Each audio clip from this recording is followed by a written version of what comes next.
अरे 5-5 फीट की जगह तो रखनी चाहिए नहीं बीच में। करे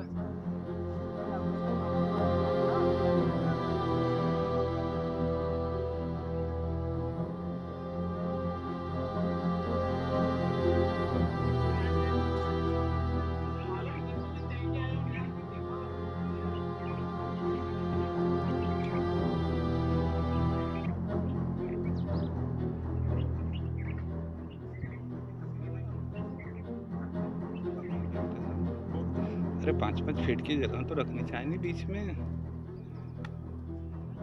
करे